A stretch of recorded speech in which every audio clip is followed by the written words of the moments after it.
आज की रात काली रात है जम्मू कश्मीर के लिए। आज 4 अगस्त है।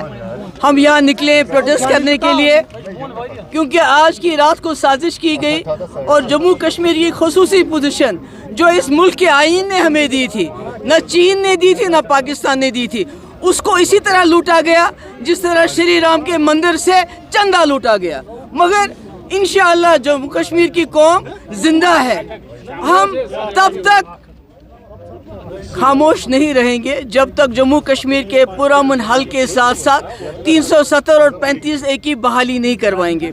ये हमारी शनाख्त की बात है। हम इस पे खामोश नहीं रह सकते हैं। कई लोगों की कोशिश है दिन भर स्टेटहुड ताकि लोग बाकी सब भूल जाए। जुल्म सितम जो हो रहा है, अगर गोली चली, हमारा कांस्टेबल शहीद हुआ तो हजारों लोगों को जेलों में क्यों डाला जाता है? कल हमारे छत्तीसगढ़ के 2 मजदूर मारे गए, उसके बाद हजारों लोगों को फिर जेल में मारा गया। मिलिटेंट घर से भागा हुआ है, उसके घर वालों के घर उड़ाए जाते हैं। नौकरियों से मुलाजिमों को निकाला जाता है। हमारे हजारों लोग जेलों में बंद है। कोई बात नहीं करता है, कुछ नहीं करता है। खामोशी है कब्रिस्तान की।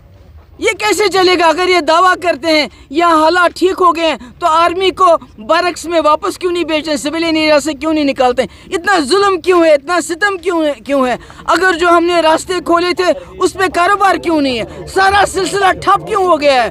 370 के बाद उन्होंने कहा था यहाँ सब कुछ ठीक होगा, मगर तब से लेके जितना जुल्म जम्मू कश्मीर को एक खुली जेल में तब्दील किया गया है। और PDP का ही नहीं, ये जम्मू कश्मीर के लोगों की दिल की आवाज़ है। वो खामोश हैं, डरे हुए हैं, सहमे हुए हैं, मगर जो उनकी शनाख्त है, जो उनकी ज़मीन की रखवाली, उनकी नौकरियों की रखवाली, उनकी शनाख्त की रखवाली 370 जो है उसका ख़त्म होना कोई भी किसी भी कश्मीरी को ये बर्दाश्त नहीं है। और हम इसके लिए आखिरी दम तक लड़ेंगे भी, जद्दोजहद भी करेंगे।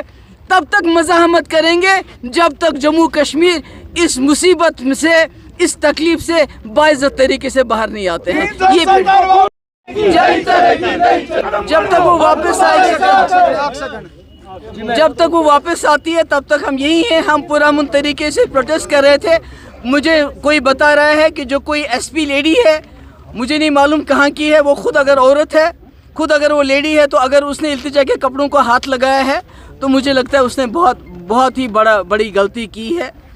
ये एक औरत होते हुए अगर उसने इस किस्म की हरकत की है, इतनी नाजायज़ हरकत की है, ये बहुत गलत है। मुझे लगता है इसके मतलब मेरे पास अल्फाज नहीं है कि अगर एक पुरअमन ये इससे बड़ी गुंडागर्दी क्या हो सकती है? और बताइए। एक तरफ से आपने पुरअमन का ये झंडे 2 लहराए, उसके बारे में थोड़ा समझाना चाहिए। देखिए, मैंने कहा ये दोनों झंडे हमारे हैं और ये दोनों झंडे हमें इस मुल्क के आईन ने दिए थे और BJP ने इस झंडे को एक को रखा। इस पे भी यकीन नहीं करती, वो तिरंगे पे उनको यकीन नहीं है, इसको छीन लिया।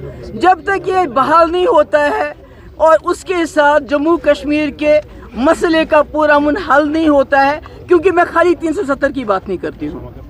370 हमारे पास पहले भी था, तब भी हमारे लाखों लोग यहाँ शहीद हुए, अरबों की प्रॉपर्टी हमारी ख़त्म हो गई।